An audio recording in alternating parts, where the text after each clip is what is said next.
G'day, g'day. Welcome to another bit of sesh of preparing our D&D campaign. Obviously we're running Wild Beyond the Witchlight, and we've got a little bit ahead of us. We've run one big session so far, and I think it went pretty well in the Witchlight Carnival, which you can see in front of me here. Let's turn down some of this music. There we go, that's fine. Alright, so let's look at some of our notes of where we're up to so far. The Witchlight Carnival. The players have come in and they've done the first couple of hours. So let's go back.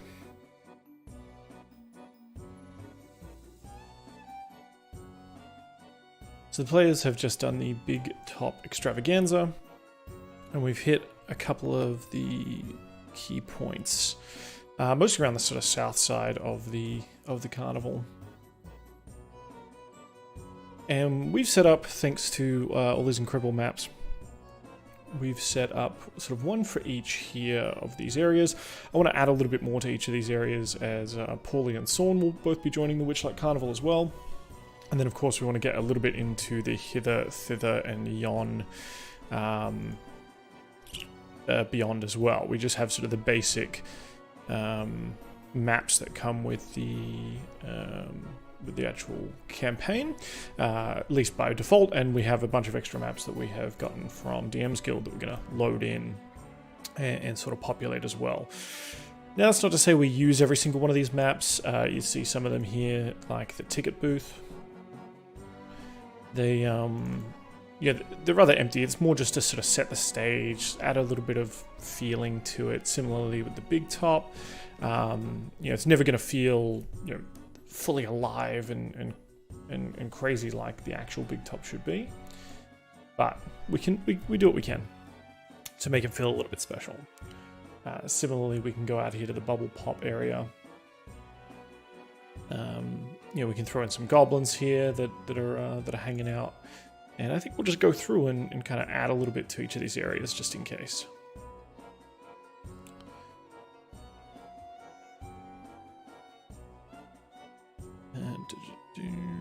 Okay, let's have a look at the big top bubble pop teapot.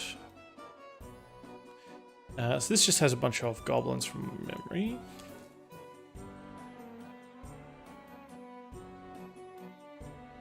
And we got some pretty cool goblin tokens that we can kind of just throw in the mix here. Friendly goblin non-combatant. I mean, these guys look pretty fun.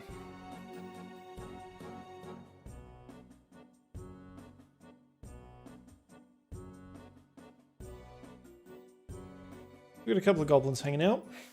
7 goblins. All right.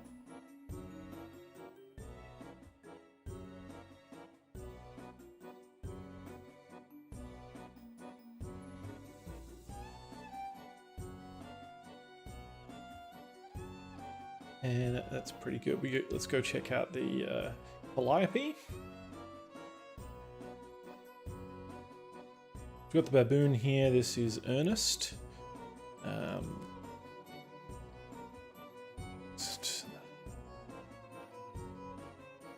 Still.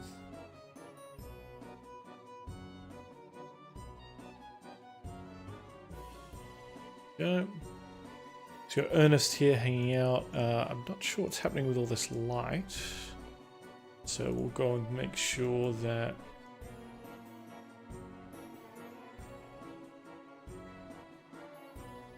everyone can see everything. Token vision off, fog exploration off.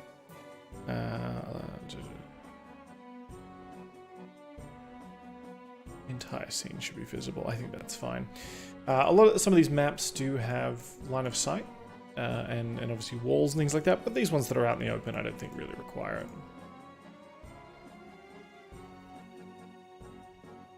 Alright, we have a look at the carousel. This one's pretty standard. Again though, we're going to make sure that all of our lighting. Unrestricted vision. It's fine. Carnival, Dragonfly rides. Okay, we're gonna want them to come over here at some point. They haven't hit this spot yet.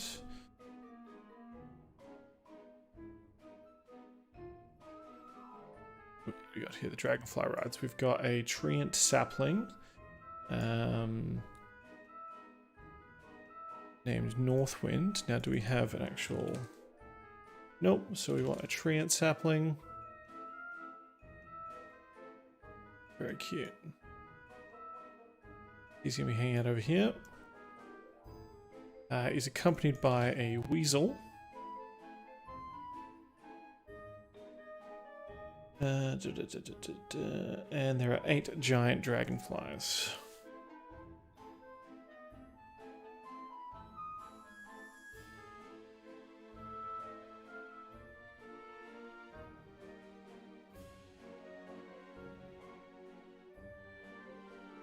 And when you run these campaigns, you definitely don't need to have all of this set up like this. I think it just adds a little bit to, you know, when the players spawn in, they kind of see all these creatures, and it kind of adds to the immersion a little bit.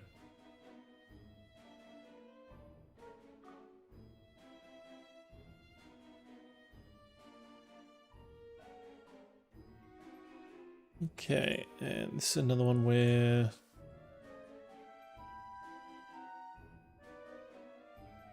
Okay, and this is when you'll go, hey, you've jumped on a dragonfly, you know, here's what they look like, apart from, you know, you're riding it, not some sort of elf with a bow. And you're going to make your way around the park lazily. Let's just make sure we've got... Same sort of thing, no token restricted vision. Carnival feasting, the feasting orchard. This is a cool area that sort of feels nice and dark. It's got a lot of lighting already set up, which is kind of cool. So this one, I think we will keep the lighting for the players.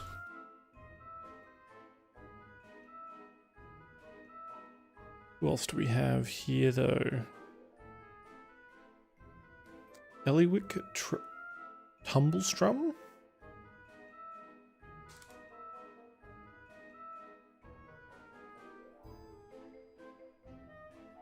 Now we don't have a token for Bullywug, so let's create her.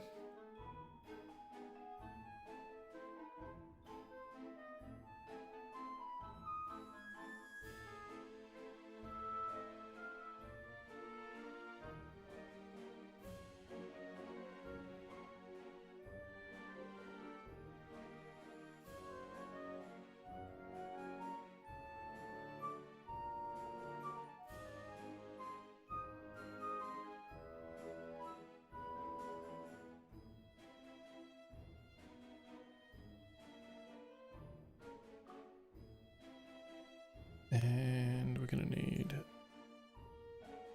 put her picture in.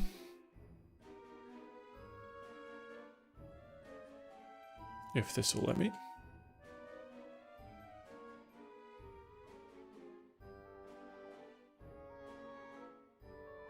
There we go.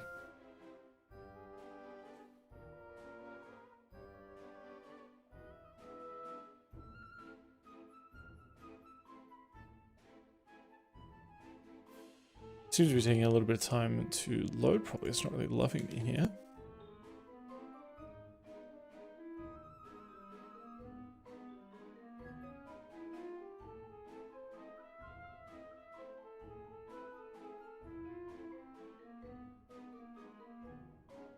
I guess we'll come back to Bullywug. Oh, there we go.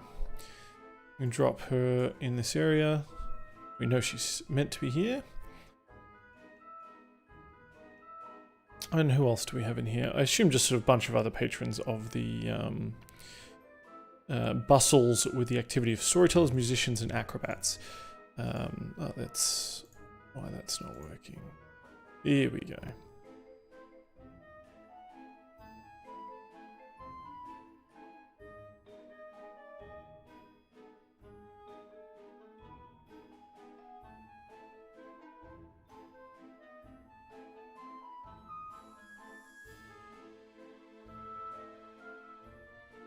This is the tokenizer here.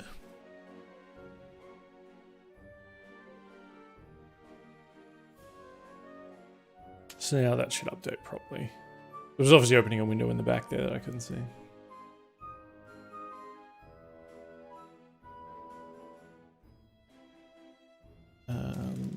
Now we should have some other bard people. I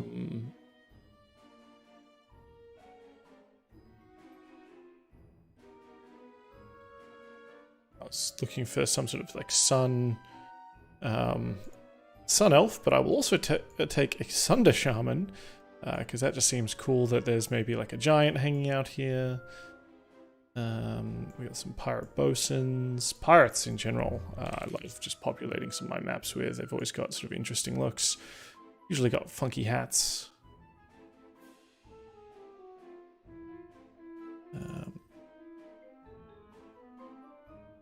Muse, no, Muse is a character they've met before.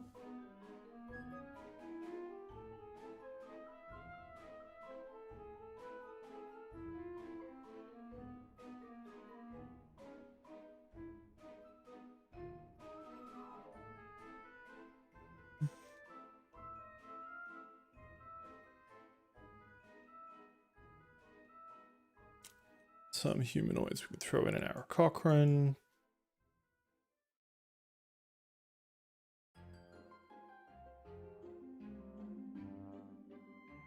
And Barnabas Blastwind just sounds like a great character out of Horde of the Dragon Queen. Got to chuck him in, of course.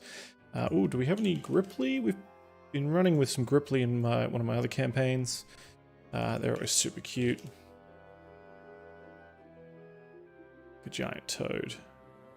Just hanging out. So this gives it a little bit more hustle and bustle, some air of things are happening, people are here. It doesn't feel as empty if and when we come to this screen, so I kind of like that.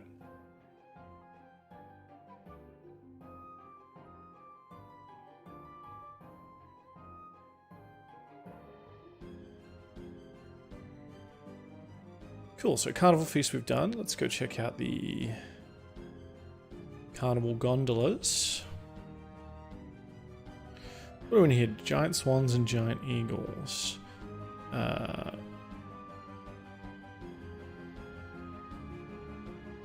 So we do have giant swans. I'll be on the Witchlight. Excellent. They look cool.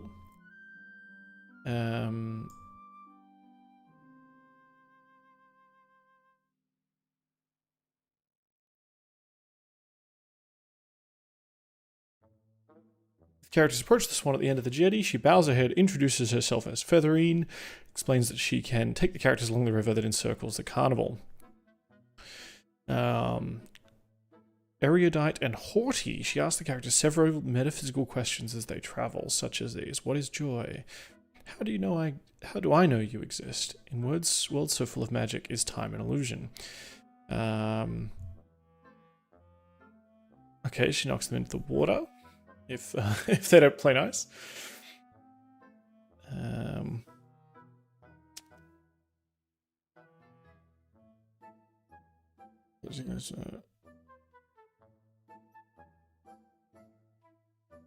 Lash was most upset. Okay, the mermaid. Featherine enjoys late night debates with the bugbear Burley. They've met Burley. He's a profound mind.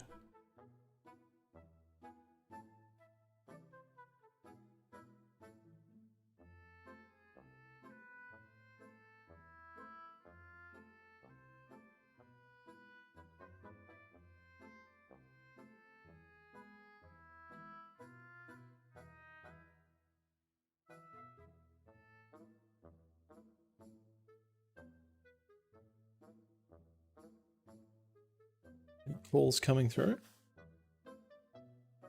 Alright, it's giant swans, all we need now. There's a bit of information obviously for this page. What I could do is break out each of these journal entries into its own page, obviously, and pin them here too, but I don't think we really need to. I think it's relatively easy to kind of fast forward through here. Hall of Illusions. Now, we've done this one with the players. This one actually has some really cool setups in that Tess has added a bunch of the walls already. So as a player, you can't actually see in here. You have to walk in and move your token around the corners and so on. But there is meant to be a couple of halflings outside. At least when they first arrived, we've kind of dealt with that.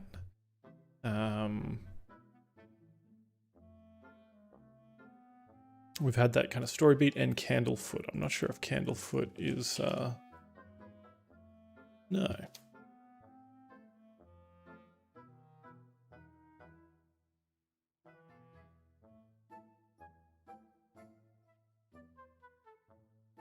Let's make a little folder for the Witchlight NPCs.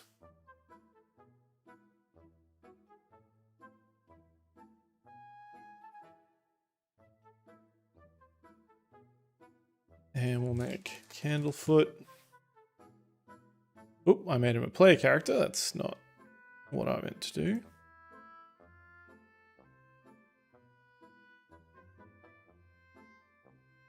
Candlefoot.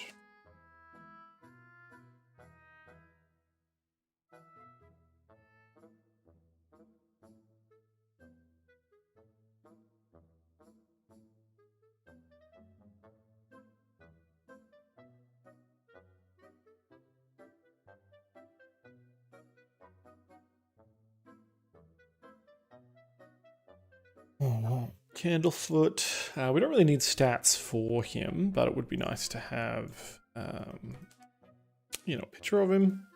I always like showing putting up a picture of a character on the screen if possible,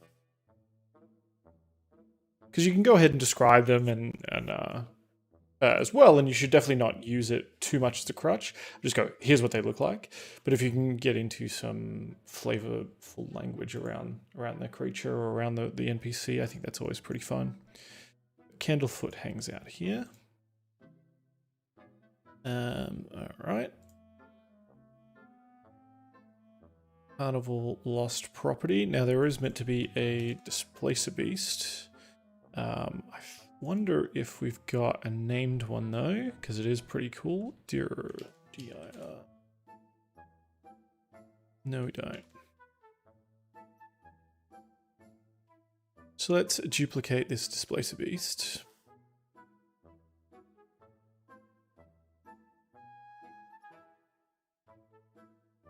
And we'll put him in here, but put in brackets displacer beast, just so we can still search for displacer beast.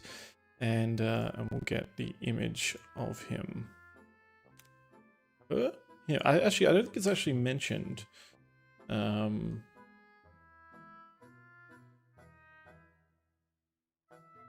gender of the displacer beast in the Witchlight Carnival.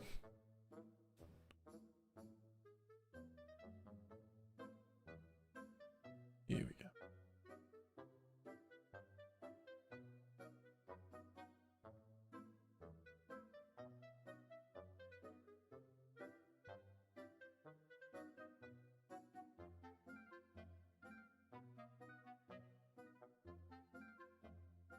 Scarred up and scratched face there. Duralagron.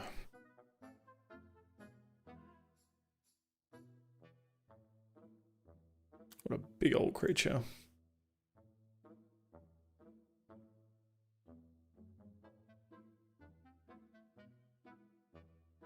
Can I bring... Yep. Out of that folder and into the Witchlight folder. There we go. Just a little bit of organization as we go. Yeah, there's little children. I don't think I have tokens for little children. I'm not really going to bother either. Mystery Mine. The characters did this one and weren't necessarily upset by it. But it was quite fun, leaning into their fears and everything that they had to deal with. And there's kind of an inside version of them drifting through space and going through that. The pixie thing we didn't really look at. But we can chuck in some pixies here. The Pixie Kingdom. So there's probably a few pixies that we need to do. In theory, actually these are all tiny, so yeah, the characters are large when they get in here. If you really want to go all out, you know, you can shrink the tokens down and whatnot, but I don't think we necessarily need to. We're just setting the tone of, you know, there's this little kingdom amongst flowers and mushrooms and stuff like that in this little grove. I think sets the tone enough. So what else we have here? We have the Silversong Lake, and here's the area where the mermaid hangs out. Sorry, merfolk. Do we have a... No.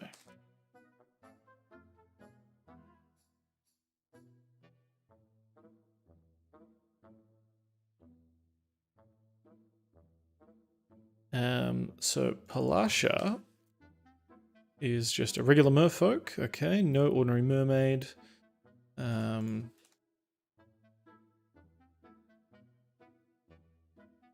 We used to have a mermaid in our campaign, actually. But she quit. Quit level 1.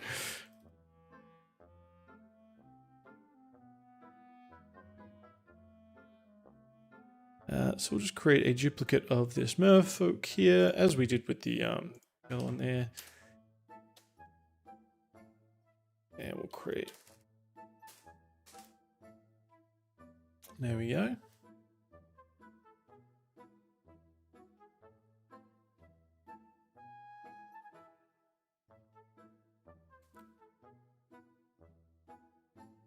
And we get an image for Palasha.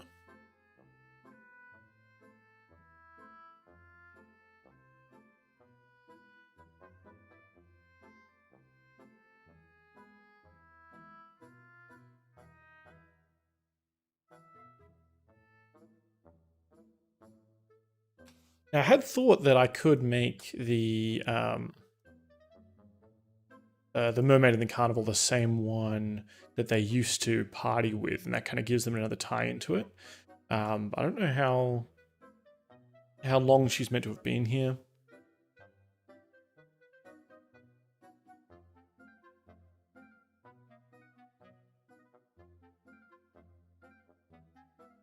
She's in love with the mime as well.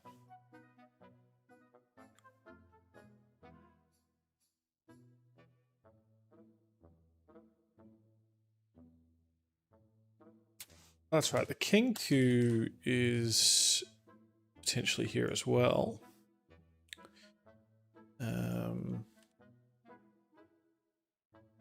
So the merfolk up on the stage up here.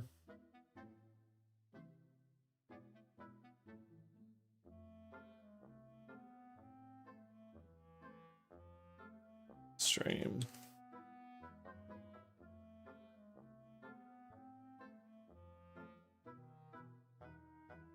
Got kettle stream, check that in the Witchlight.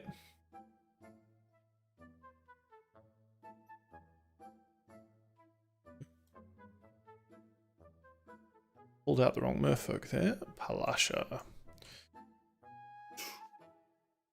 Okay.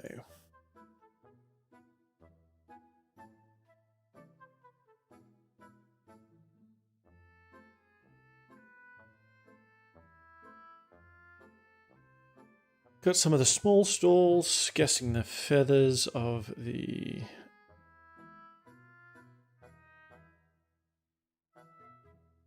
Catch the dragon by the tail. Let's head back to Carnival proper here.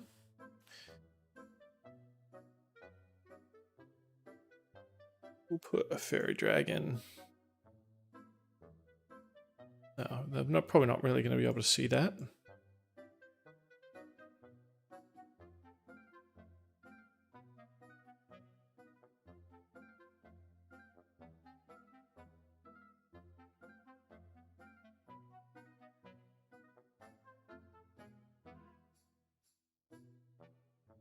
Make our tokens normal size again.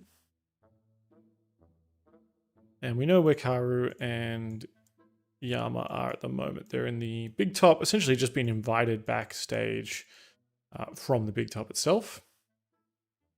Chucking a couple of fairy dragons, lots of little wings being thrown around.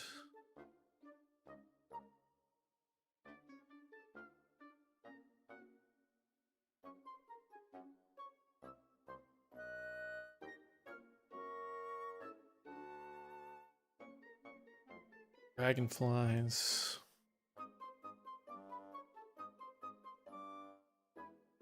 Gondola swans, etc.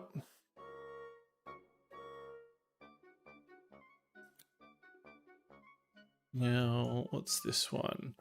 So we've got the entrance to the snail rides, and then I think the actual snail rides themselves.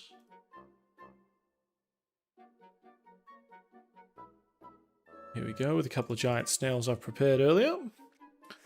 And then the staff area of the carnival.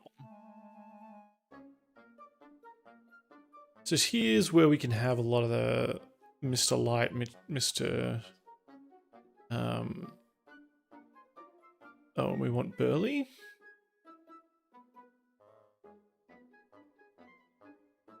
Oh, we need Burly. Now Burly's a bugbear. Make him a bugbear chief. It's at 65 health. Yeah, he's got to be formidable for our players to take him seriously.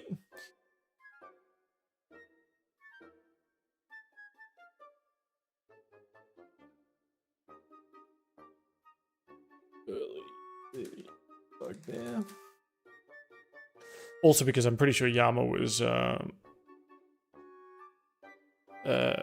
competing with him in tests of strength. Hey, he's got a little squirrel. I didn't notice that before.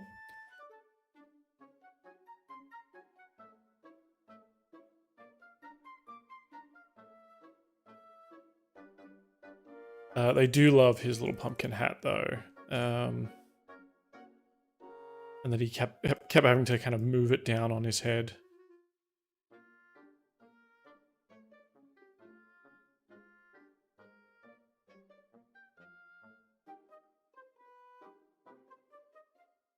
That should update. There we go. So we've got Burly hanging out. Burly is NPC, Mr. Witch and Mr. Light.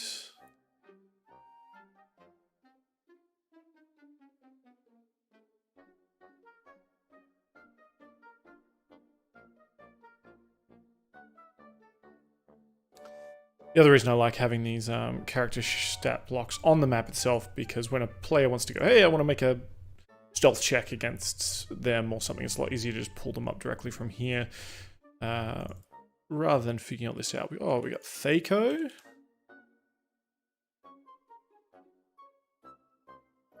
Does it say anything about Thaco here? Just showing a picture of him. Great. Mr. Light, Mr. Witch. We got bugbears, carnival events. We could probably put a couple of the other people in here too. Candlefoot can be hanging out. Essentially, this is where they can go to chat with really any of the staff, right?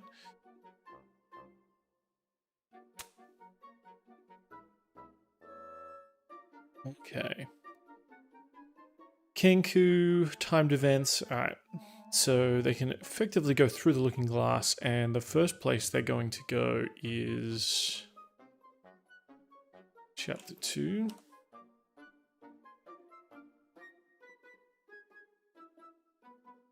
Which is hither. And now let's have a look at our stuff here. We have just the basic hither scene and a player version.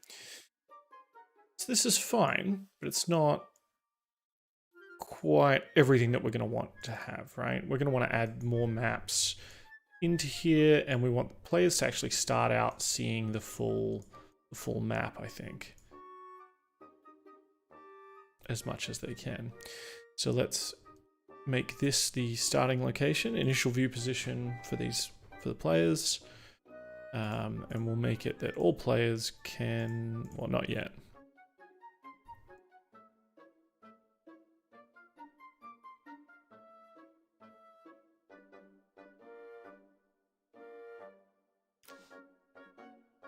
Now the DM version has names of things. What's overly different? I mean, the players won't know the names of these things, but it can't hurt for them to know the thing they're talking about. Don't think it'll be a problem. But we'll leave it for now.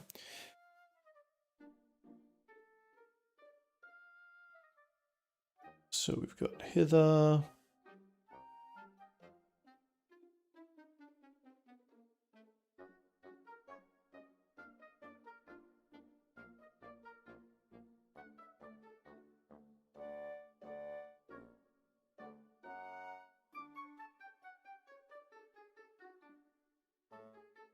Maps universal.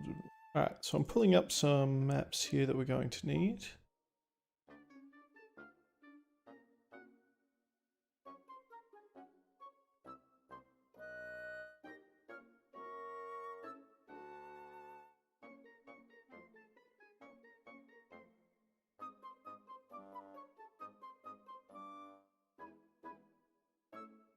Let's have a look at hither, thither, and yon. So the players, when they step through, are going to start on the...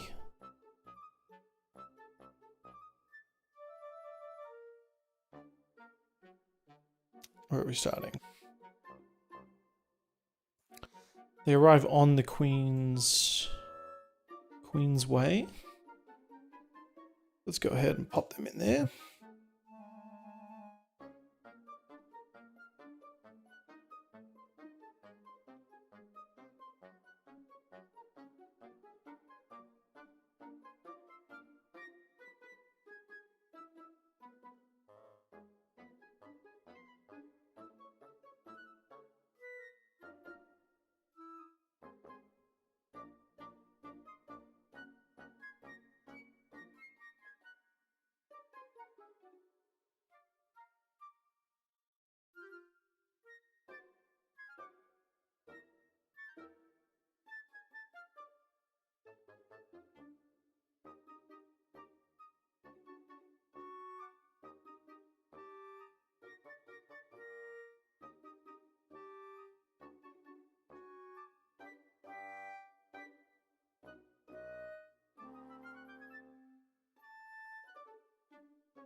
Okay, so we've got the universal grid files.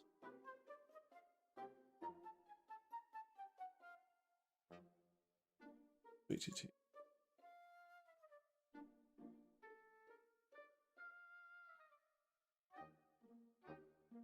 So let's look in, see if we've imported these.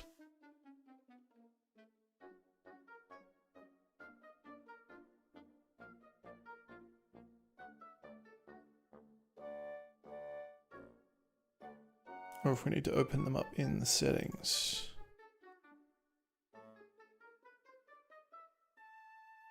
Here we go, Universal Battle Map Importer.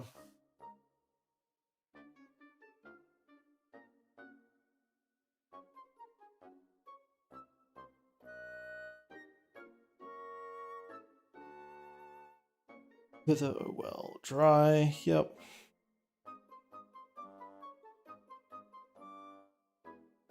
In world's tats maps.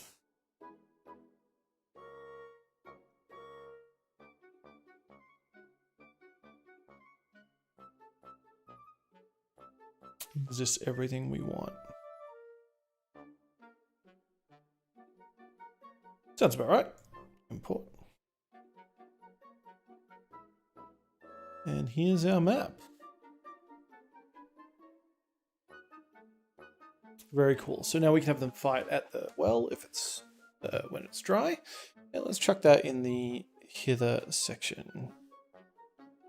This is going to be potentially a little bit out of order. So let's put this as 200 hither. And then the player version also as 2-00.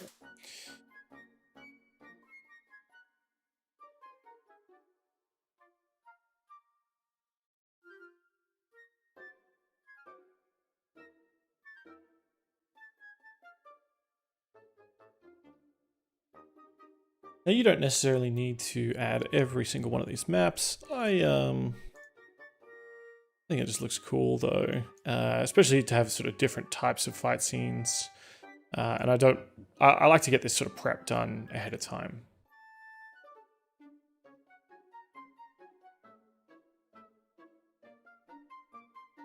Depending on what kind of crazy tangents my party goes off on, you can never really be too prepared. Look at these maps. It just sort of adds like a fun, hey, we're here.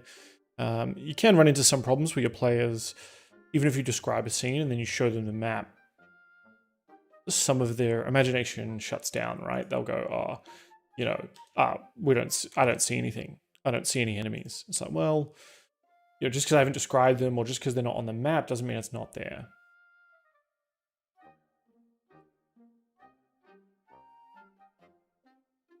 So you still need to sort of encourage them to keep their wits about them and still play in that theater of the mind. Here we go. So this is the arrival in hither, so we could probably chuck our players here as well.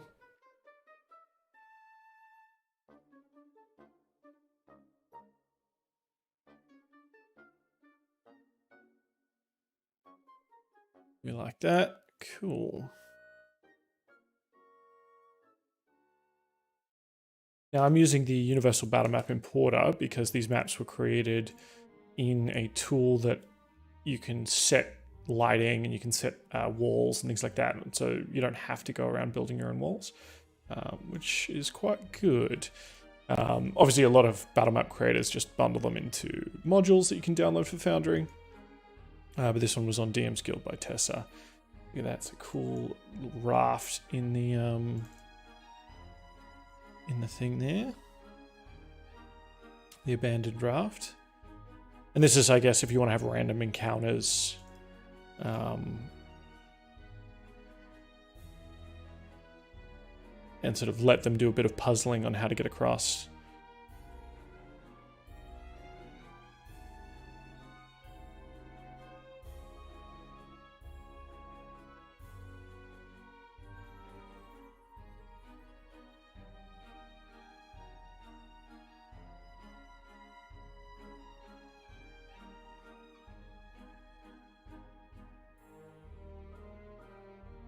In at the end of the road. Let's take a look at that one. I think the gushing, oh well, I'm not as super excited about yet.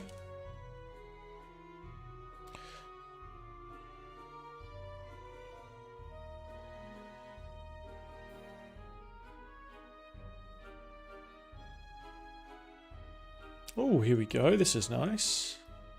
Look at that. We've got we've got walls, we've got sort of 3 different sections, different levels as well. I'm not sure, it doesn't look like we have any automatic tiles in terms of if you click, you know, if you go to the stairs here, you get teleported up. We could make those, I think. Maybe I don't have the that thing set up currently. That's all right. So the players will likely approach from the front, right? So we could set them up here.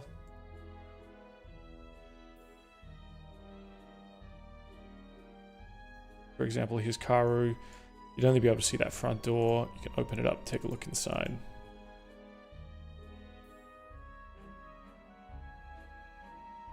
And this is the inn that's on lots of little steps. What might be worth doing as well is taking the inn. So we've got all this extra room around it. Although annoyingly, should get some maybe background color. Just looks like that. So it's sort of like the rest of the swamp around it is still sort of matches the aesthetic.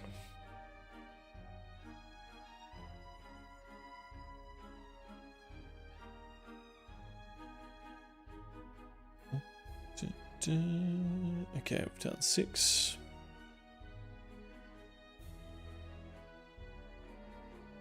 What other pits are we likely to hit? Potentially the mud methods, fighting them, stilt walkers, they look cool.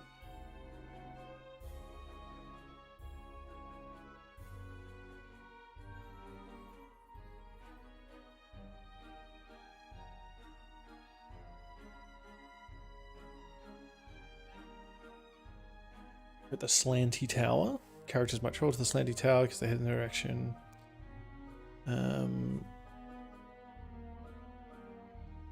So I think we're definitely going to want that one.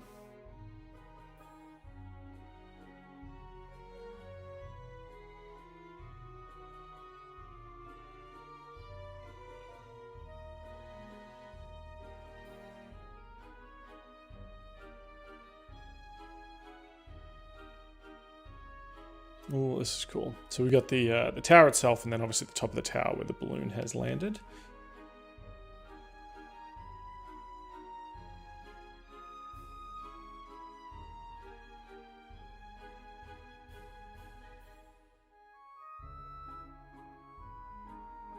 So we've got Sir Talavar on top of the area up here.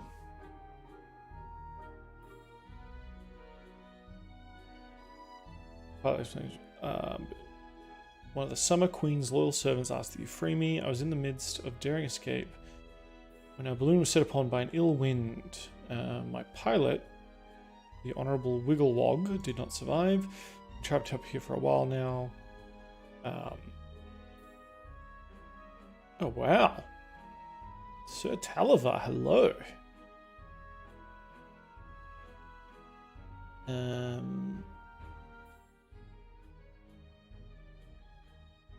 Two serpents are asleep in the brambles. And what do they have?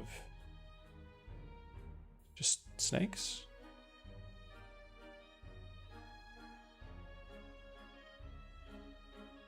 Giant constrictor snakes. So we can have one of those and we will hide it. But I like the idea of... This is CR2. CR8. I like the idea of sometimes having multiple types of things, especially as my party's a little bit higher level than what is necessarily required for here. So we'll have the 2 constrictor snakes, but I'm thinking a couple of other poisonous snakes or a coral snake.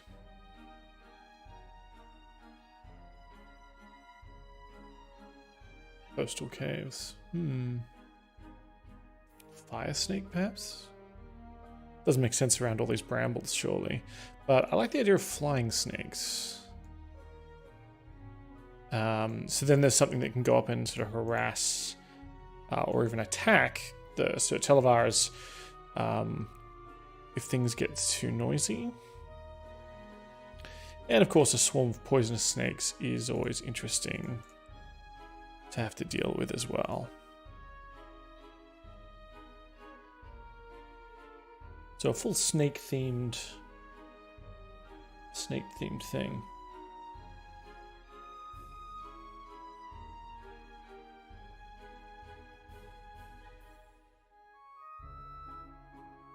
Okay, you might give them his tiny sword, +1, which features as a +1 dagger. Cool.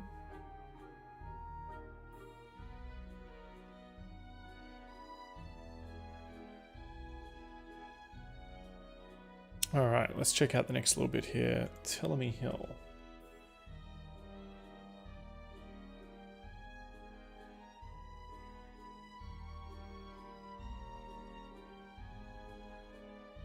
So prepping for this stuff like this ahead of time is really going to let me just do a little bit of homework before each session, knowing that I've got the map, I can look at it, and I've done most of the prep in case there is a battle.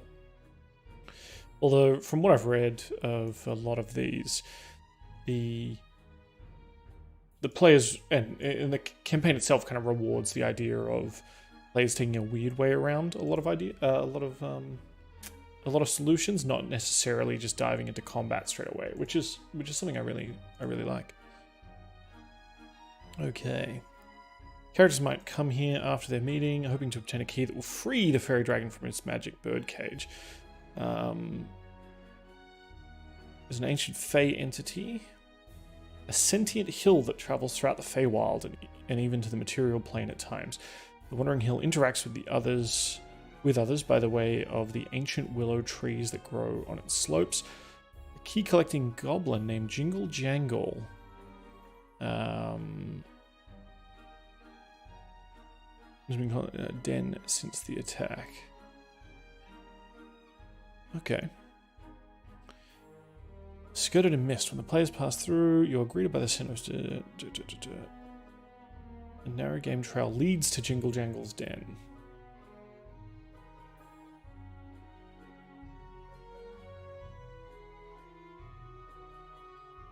That'd be the obtaining the silver key section. So that's a little bit different. The willows that grow on the hill are awakened trees.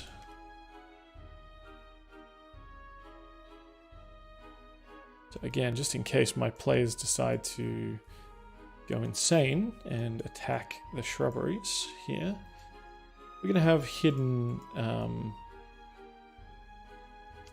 tokens for the awakened trees. Might even throw in some awakened shrubs. What's the difference here? CR0 versus CR2? That's fine.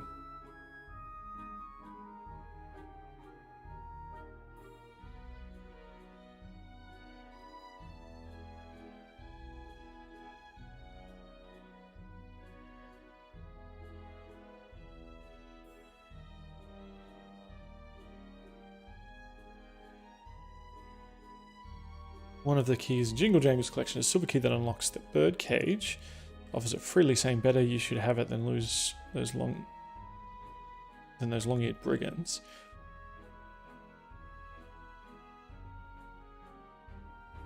The goblin once sought the hag's help in a desperate attempt to undo what she thought was a terrible curse. Wherever Jingle Jangle went, she felt a tormenting fear of being caught on the wrong side of a locked door.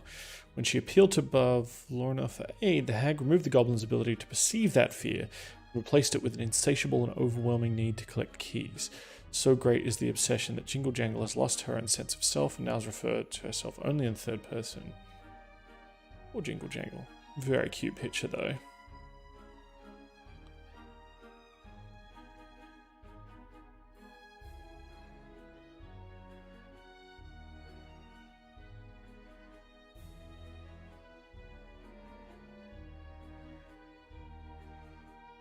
That's cool. Agdon Longscarf, the most notorious brigand in Prismere.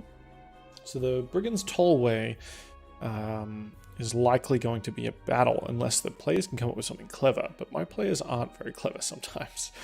They like to just go, well, I know there's another way around this, but we can always brute force this problem. Crisscrossing causeways of wooden planks converge on the stump, bringing travelers along. So let's pull both these maps, shall we? And do we have a Jingle Jangle? We do have a Jingle Jangle. So cute.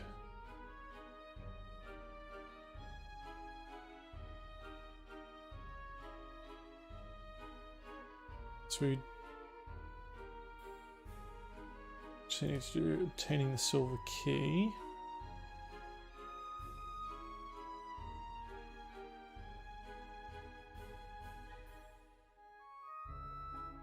There we go.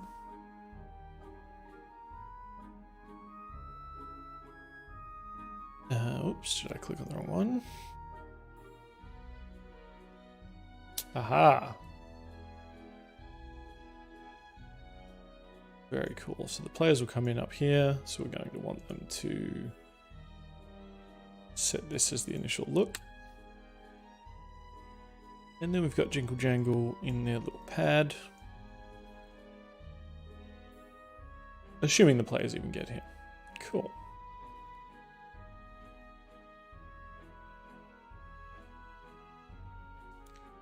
So let's have a look at the Brigand's Tollway.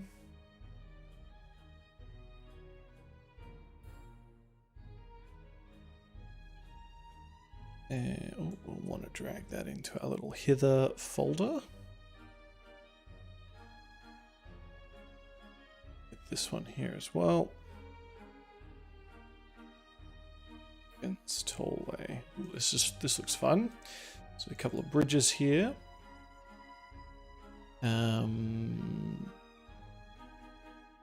Agdon Longscarf. Now the players get to hear about Agdon earlier, which is pretty dope.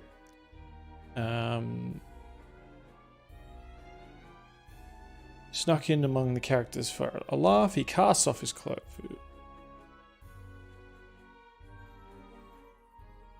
An odd feeling seems to come over you to become with it. Somewhere along the way, a hunched hooded figure has joined the group. Cool.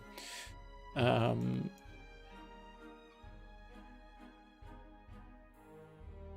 we need Herringons. Do we have... Ooh, yeah, we do. Herringon, Brigand, Herringon snipers. The skiffs come each containing 3. So we need 3 Brigands.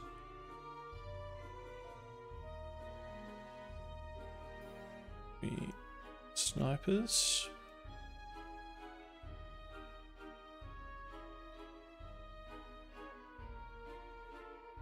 Oh, 3 Brigands and a sniper.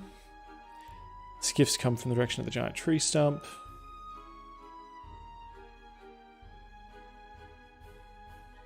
They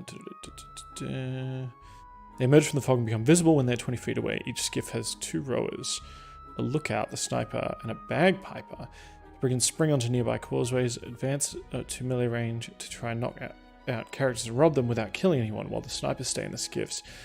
So they're just trying to knock them out to steal things, is my understanding.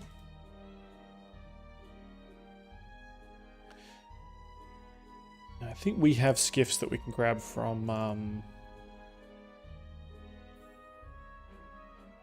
the Lemurthrion maps that we have. Little rafts here.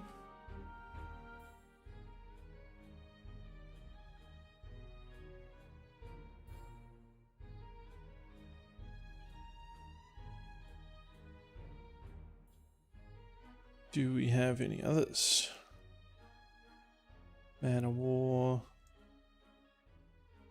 We're not really looking for a Man of War, are we? But I think little skiffs is kind of cool.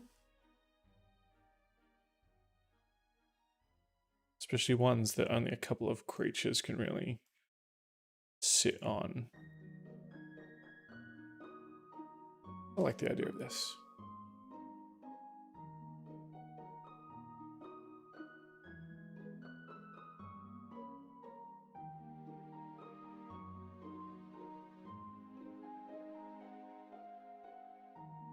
Oh, thanks for the follow, TD. Idea machines. Well, that's a bit big, isn't it? Let's make that a little bit smaller, shall we?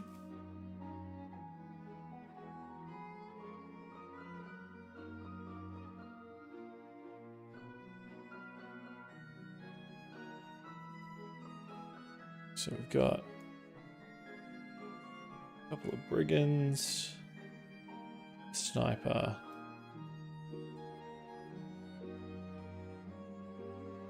We can make this a little bit bigger.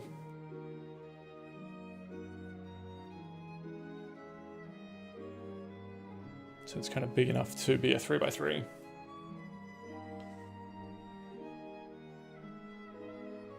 Now the book seems to say there's 2 skiffs. Knowing my players, I think 3 at least is going to be the way to go.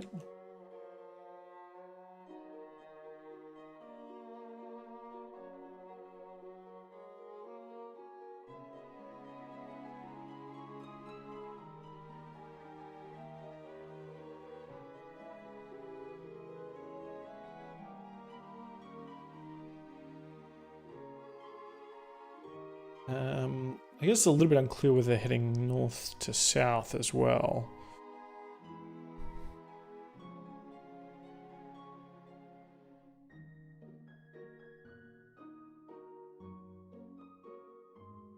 "80 feet in diameter, 30 feet above the surface of the bog." Let's have a look at the next map and see if that gives us a better idea of if that's a cooler map to throw the battle down on.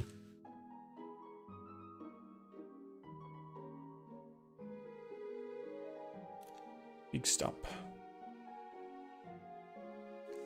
We don't want to be big stumped. So this is the inside.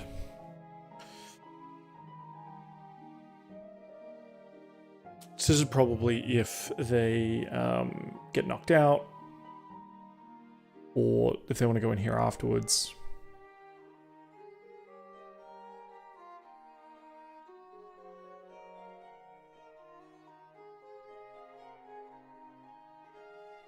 So the wooden plankways. The Brigand's tollway.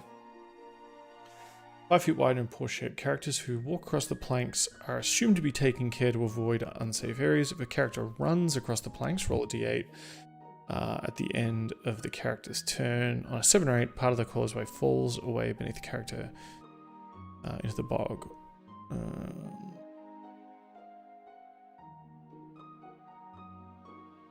Athletics check to get out. Okay.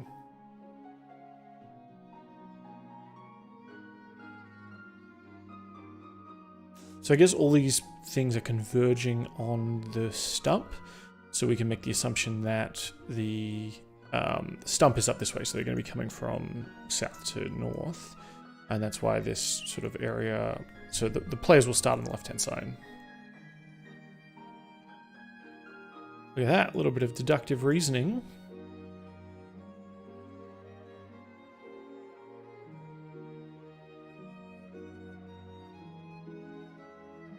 Now, all of these, of course, are going to be invisible.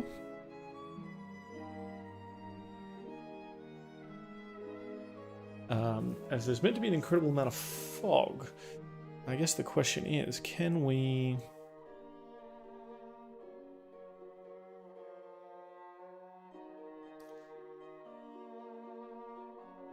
Can we put some foggy ambience?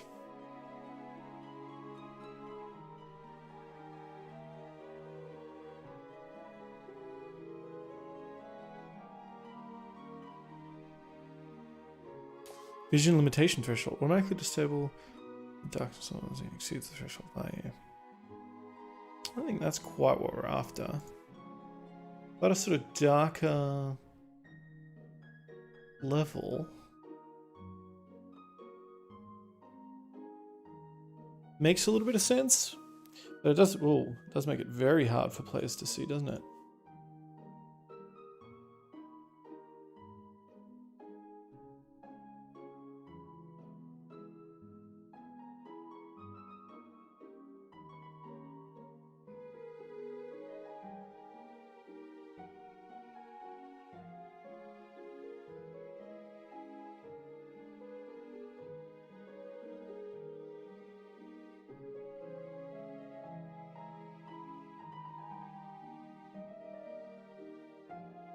Let's get one more of these.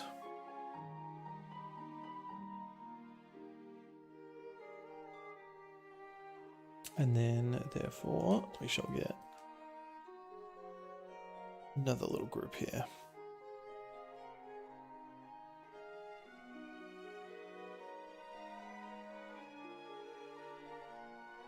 There we go. We can have a couple of extra snipers rock up if and needed.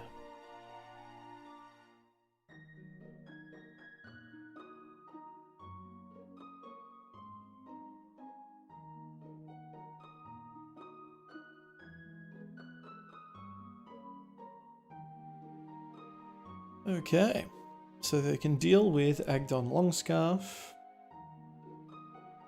The rifle, so reversal of fortune when Ziblaya trapped it.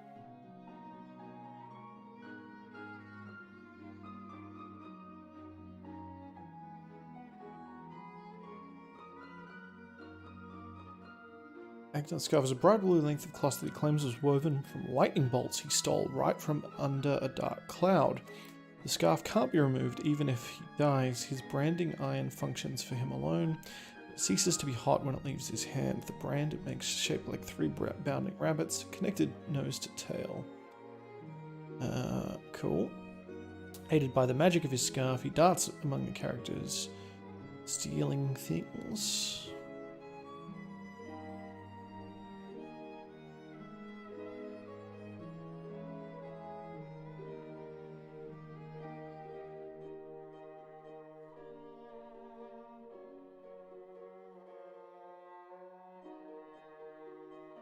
He seems pretty cool. The whole evasion thing. Standing leap.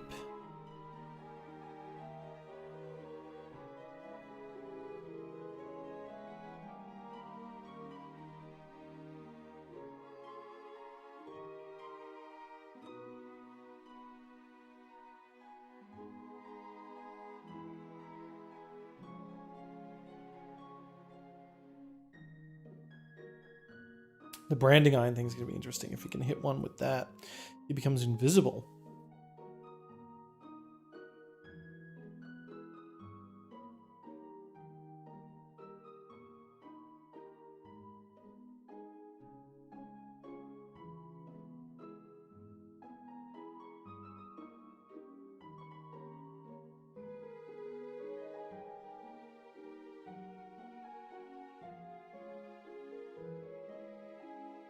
Long rest night, long rest day.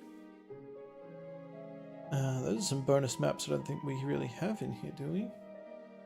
River, red caps, ag hut, trapdoor spider.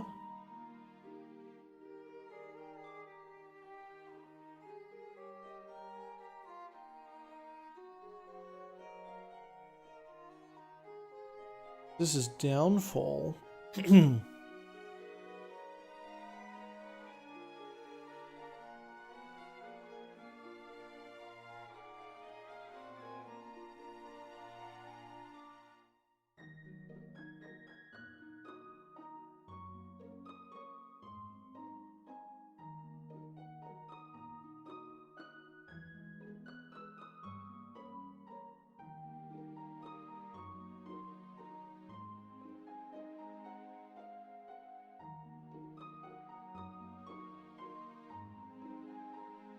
One square equals 10 feet. I mean, you can make it bigger, but it's not going to, like, if you blow it up one more time, it's not going to be as beautifully detailed.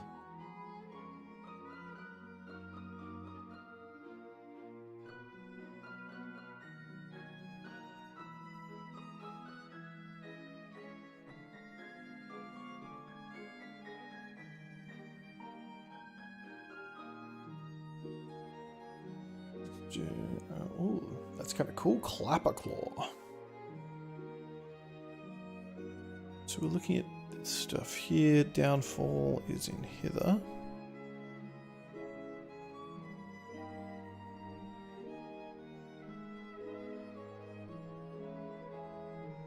Downfall's here near the Brigand's tollway.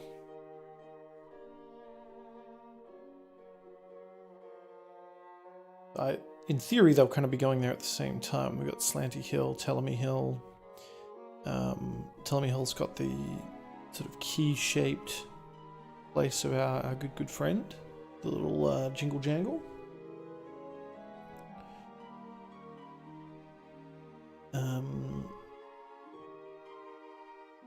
Long rest night, long rest day. We've got river stuff, red caps, hag hut ruin.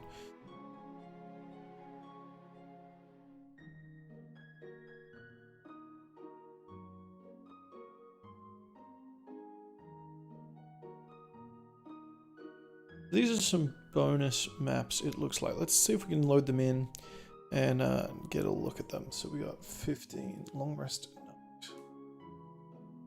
I guess if this is the players are wanting to attempt a long rest, it doesn't really seem to match up exactly with a bit in the journal here.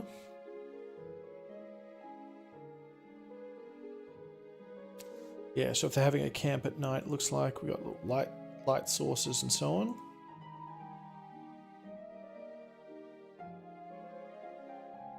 I tend to try not to let my players have too many long rests during the day. because they will abuse the shit out of that.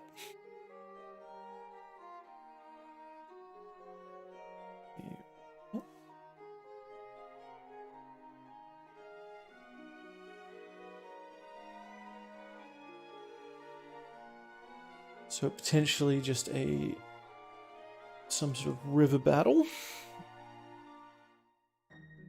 Hag, hut, ruin, trapdoor, spider, etc. So after they go through downfall, there's a couple of places they have to go through.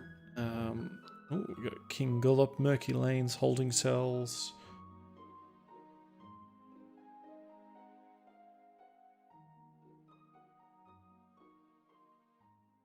Bullywug hut. And then we've got Bavlorna's cottage. Heavily obscured by thick fog to anyone 20 or more feet away from it. Clotheslines hang outside the cottage's four corners.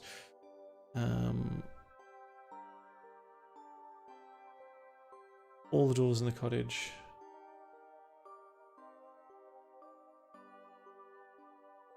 Okay.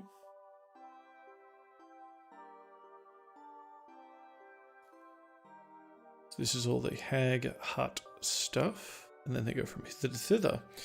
So the other maps I have in here, these sort of bonus maps that Tess has put in, I think I'm all connected to random encounters, potentially.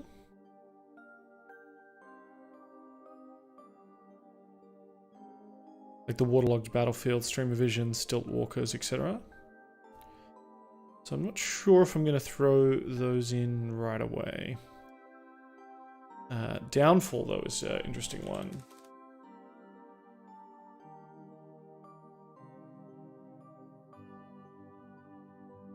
This is quite a big map, right? And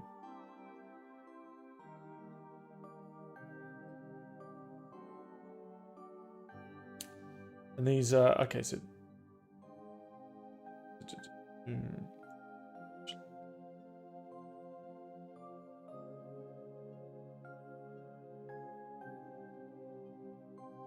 Official battle maps. Aha! So Tess has made some for these as well. They're just in a slightly different folder. Very cool.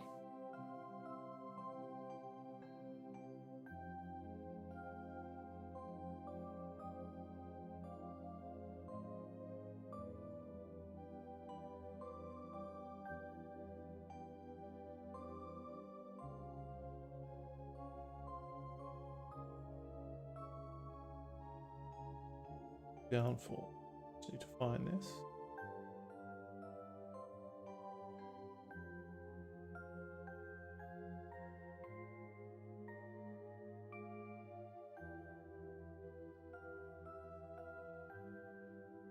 And let's chuck it in the folder here.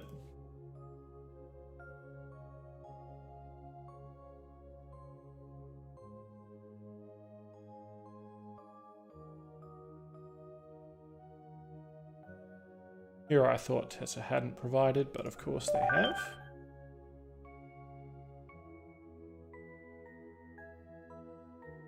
So let's grab the battle map here. This is the 2 to 30 DO downfall. There we go.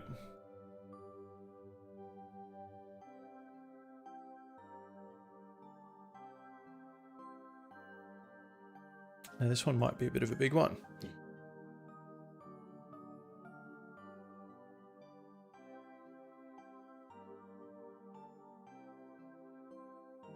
It's a bit curious because a lot of these maps are sort of 20 by 16, 20 by 16, etc. And obviously this downfall one, especially according to the journal, is much, much bigger.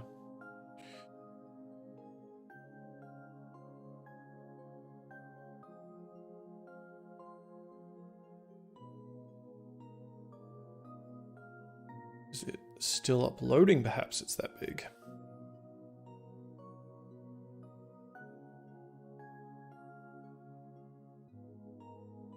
Oh, there we go. And some of these maps actually probably could do with a bit more padding. Oh, here we go. Look at this. Dead froggy stuff. Oh, love that. Okay, so that maps up very nicely with this. In this instance, I probably would put the notes here, just so I don't have to keep referring back to this map, right? So the D1 channel, D2 damage balloon.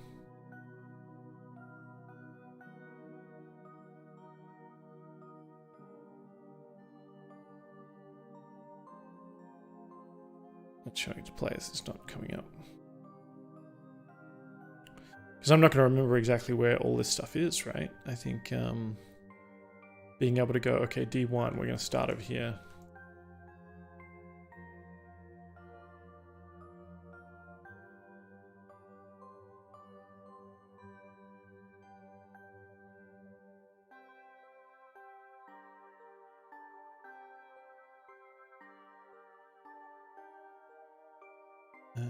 All right, create. Journal entry, location, point of interest.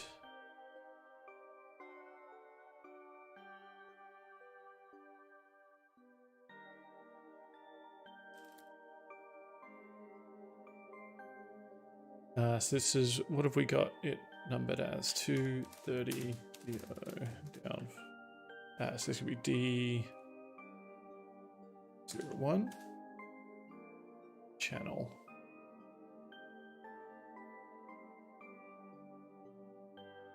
And can we just drag you up here? How does this work in terms of...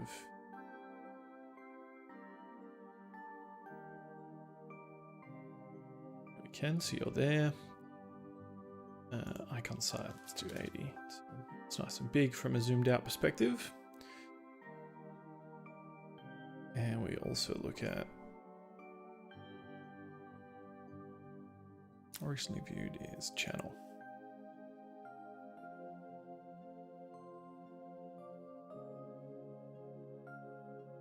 Go down here.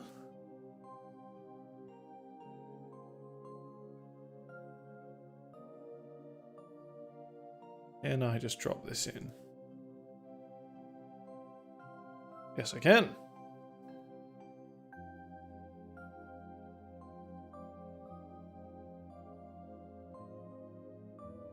So let's do hither as a folder. So I can go through and do a lot of these. That could be kind of interesting to do.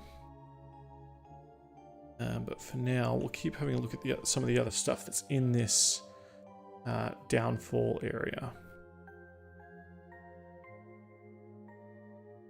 I can get a bit of a feel for things that I may need, like bullywugs.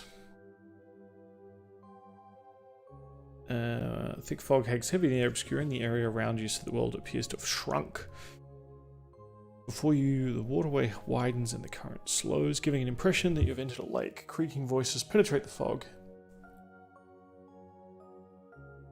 So we've got rowboats and bullywugs.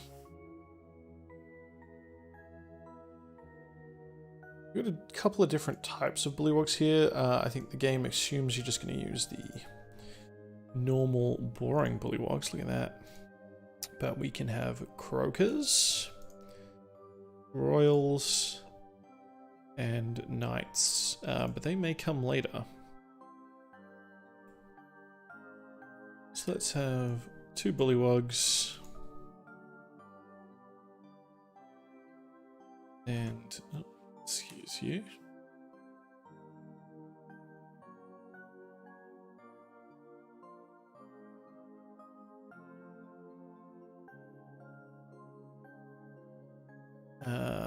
We'll get a Bullywug Brute. I'm probably going to need to update their...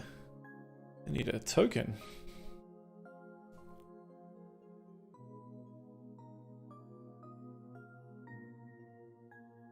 Do that later.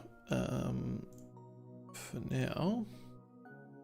So Bullywug Brutes are just slightly better. Bullywug Croakers also just seem better.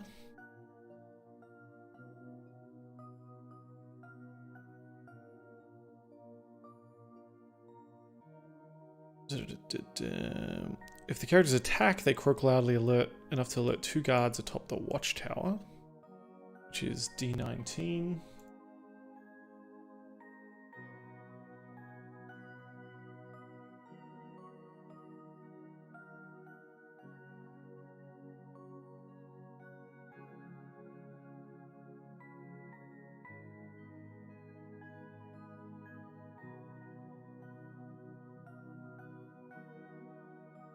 This thing. Can I edit this?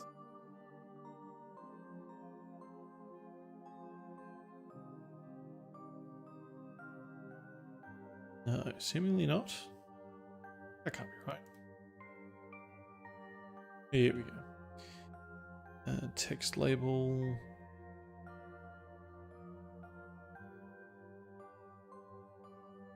No, it doesn't get to show me that.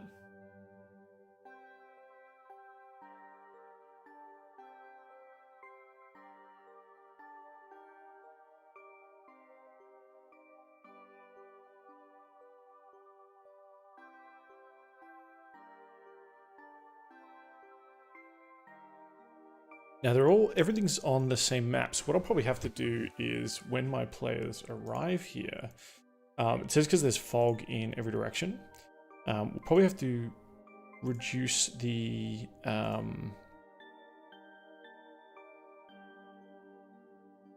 vision of everyone here to 20 feet. And we're going to as well restrict their vision down to here when they first arrive.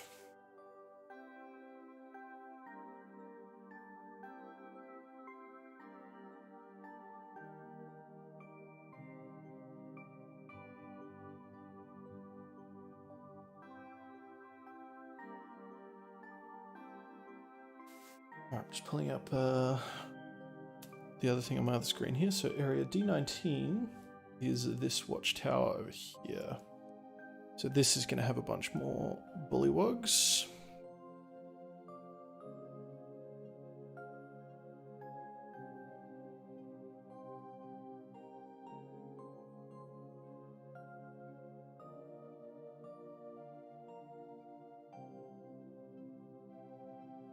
Bother with regular bullywugs when we can have croakers.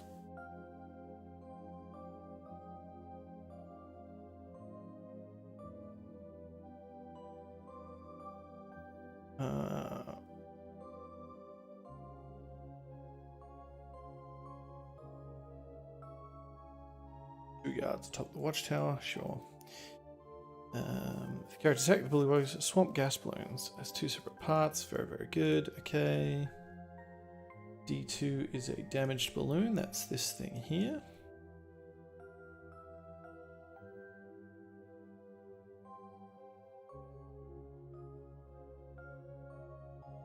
Two bullywugs hang out here, and then we've also got some giant frogs.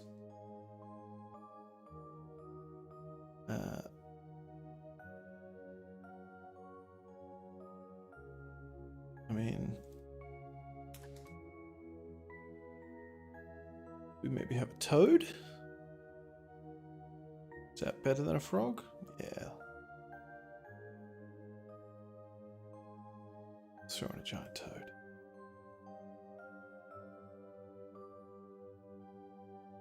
Just to fuck with my players a little bit, they'll be like, well, hang on, that doesn't have a real token. Taking us out of the immersion, Daniel. I'll say, yes. This is the Feywild. You can't believe your eyes sometimes. So this is D2, D3, Stepstone Crossing. Galeb de Her, what is that?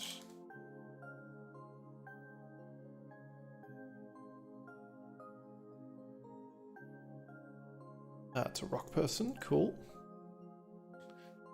I failed check together gives the offending character one more chance. On a second fail, they animate boulders action to affect the 2 boulders closest. Predators below. We also have some marrow.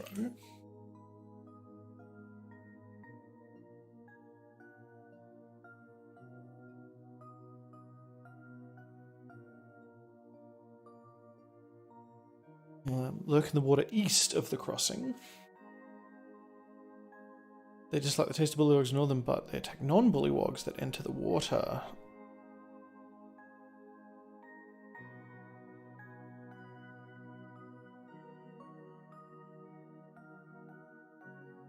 Okay, D4 is the burnt out balloon factory.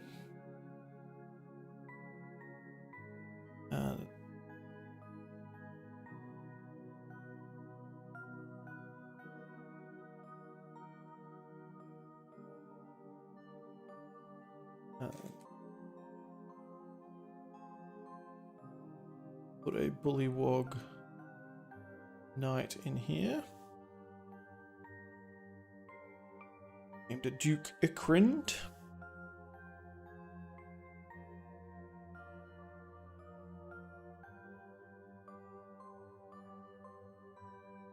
Grab a bucket, we have to make sure the fires are out. Cool, there's lots of little fires going on.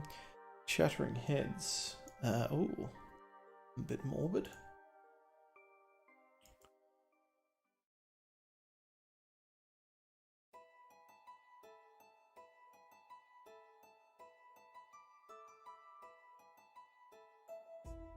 I'll lose their heads. The figures chatting with the separate heads is Clapperjaw.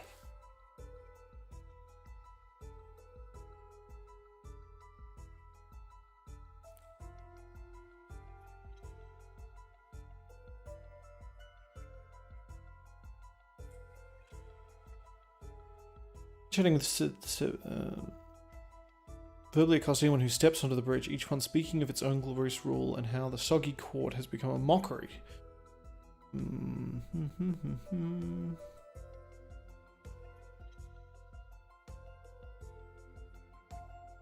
It's 3 feet tall, created by Granny Nightshade using tormented child souls she found in Gehenna. It ran away from home so that it wouldn't have to perform evil tasks.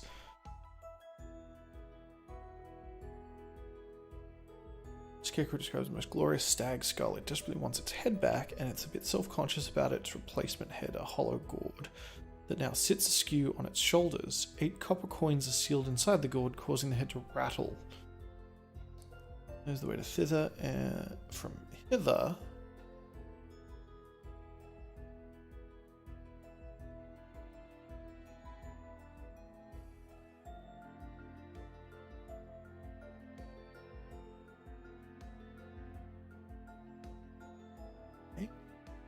D6. This little royal kind of looking place. A bullywug royal is hanging out here. And knights.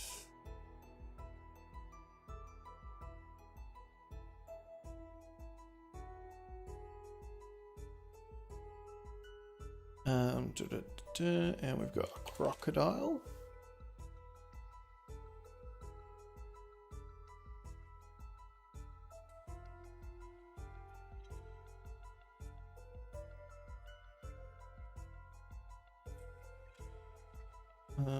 Let's put the knights outside.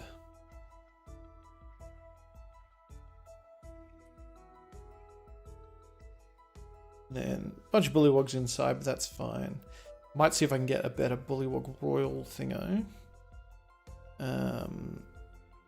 This is King Gallop.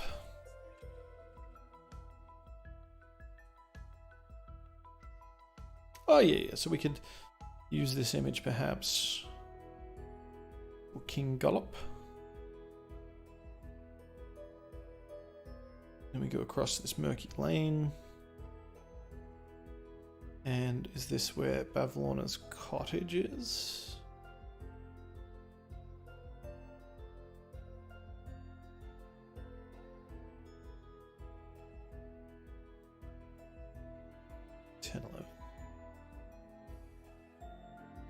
Okay, so the cottage is in the middle. D12.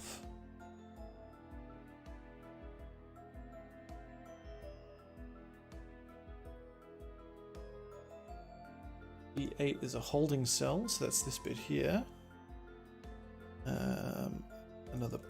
Night.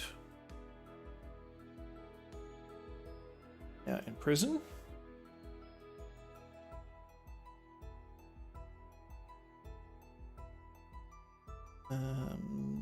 Hanging out with Sir Talavar.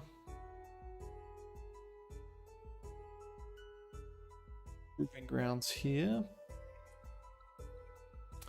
What are the what are those other? So there's obviously the Gripply, which are frog dudes as well. There's another type of toad monster who are completely like unrelated to the Bullywugs, I'm pretty sure. I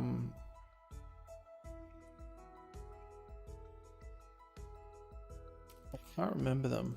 Old Croaker. That just seems cool. Just gonna chuck him here.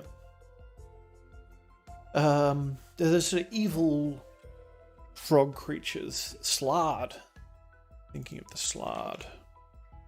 Now I know that they don't necessarily belong here, the abominations and so on, but I think some Slard would make this a little bit more interesting. You know, if some Slard are just like hanging out here, right?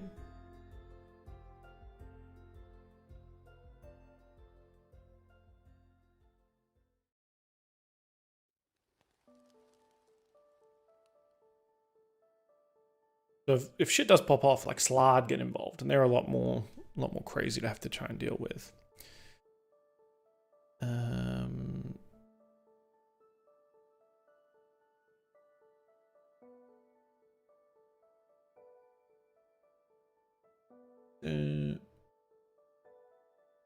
People are in justice in the Soggy Court is carried out using trials by combat. Prisoners fight for their freedom here. The grounds are 20 feet in diameter. Shackled by one wrist or ankle to a 10-foot length of chain attached to the tree. Each chain...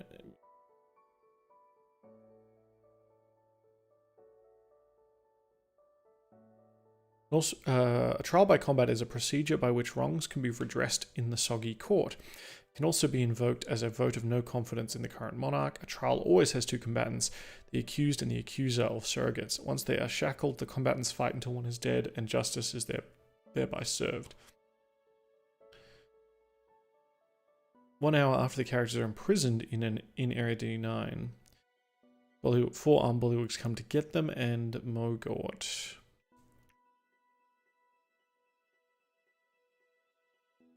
Guards nominate someone if the characters don't choose a champion. The champion and Mogart are each chained to the tree and given a club. The rest of the characters are kept at the edge of the proving grounds.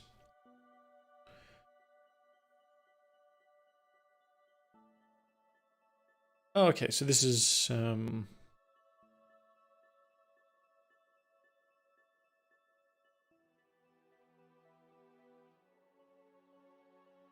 If the characters need to get out of Downfall in a hurry, they can use the balloon.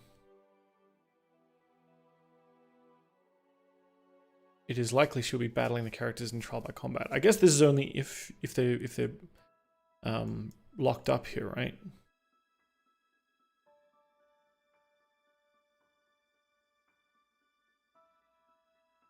Yeah, why they were apprehended.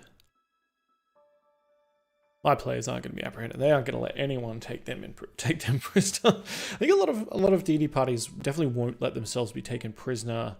I guess unless they're pretty confident they can keep all their magic and weapons and stuff, right? You kind of have to let them know that no, like you have an easy way of escaping, and this is a way to get inside. I think most players, and rightly so, probably don't want to give up that agency and just go, no, we'll just fight our way in.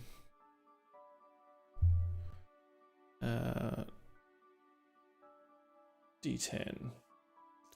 So it's here in this sort of sparkly place. Black balloon floats over the lake. 2 darklings look after the balloon.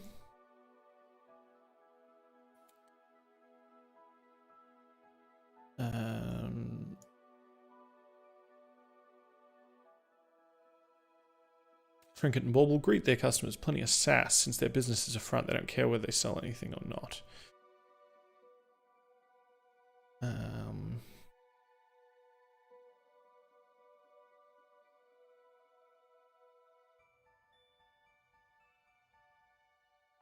Corn horn.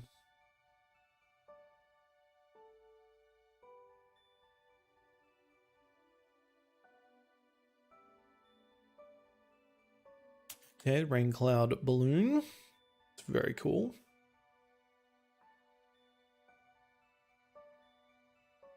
T11, the sinking palace. More bullywugs.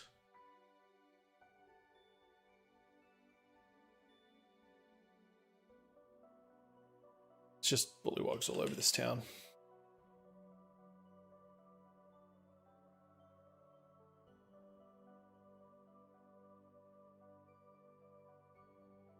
I like the idea of them actually fighting a Slard as a champion rather than just, you know, a bullywug. Like, my players are gotta be like level 7 or 8 by now.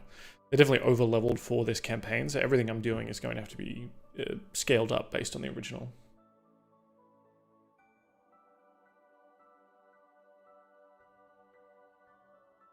Okay, the cottage rises out, ending in a trapdoor at the underside of the cottage, which is perched atop tall, thick wooden stilts surrounded by dense fog. Yep, big barkless.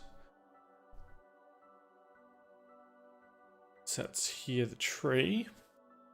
Tree blight. Very good. And some sprites.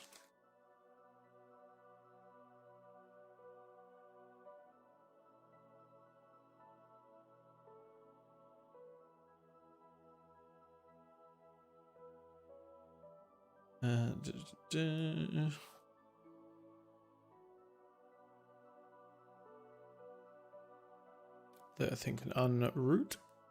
Cool.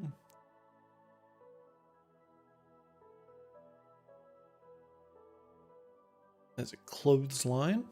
Awesome. So these to the cottage.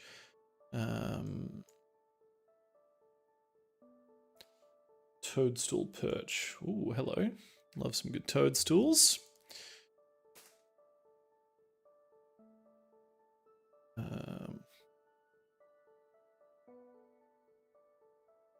Scout. Yeah,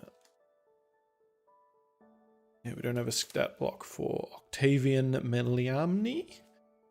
We've got this little scout block, which is okay. Pipes of Haunting, playing a somber tune on the on a flute. Bullywug hut. No bullywugs are present.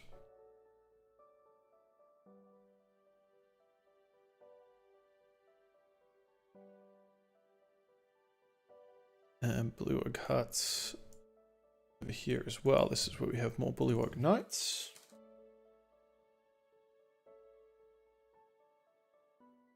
And you know what, we're gonna get throwing a Slard.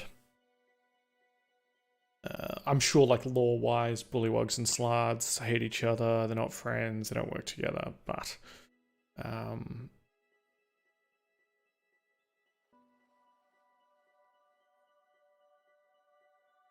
we need something a little bit more exciting, right? We don't need to go crazy with it, but I think red Slards. Or what's that? CR8. CR5. Yeah. Having a Slard in the mix will make it a little bit more interesting, you know, multi-attack, actually have a chance to hit. I don't know if I'll use the egg stuff for this kind of encounter. That might add sort of an interesting twist to it. The players are certainly high enough level to have to deal with that kind of thing. I don't think they have a cleric with Greater Restoration.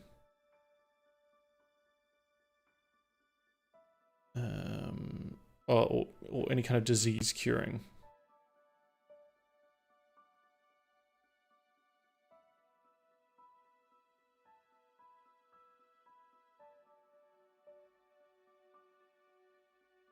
Alright, more giant frogs.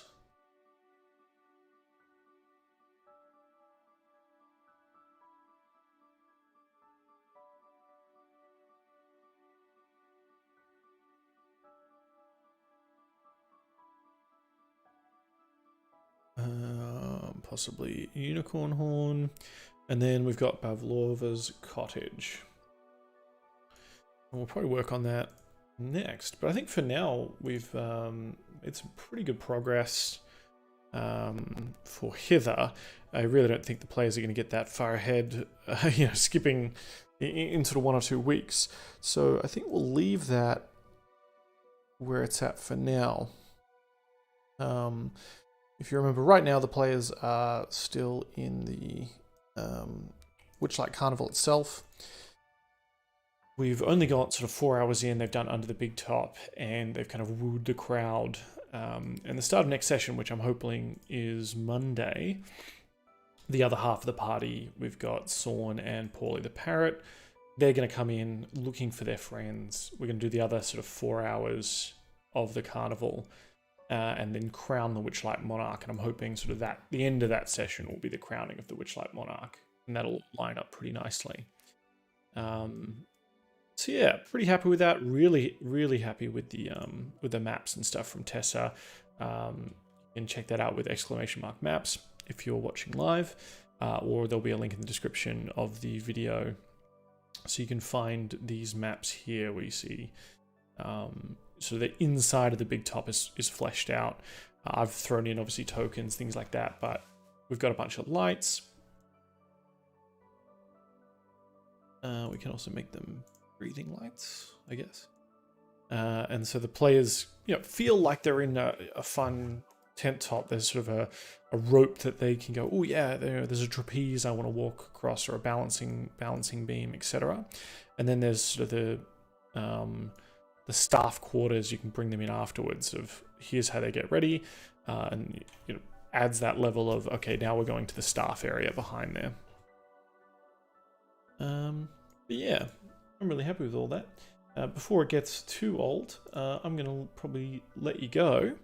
If you tuned in this long, thanks for watching. If you have any questions about any of the modules we're using for Foundry, you can go check it out at nonfictiongaming.com. Type in Foundry in the search.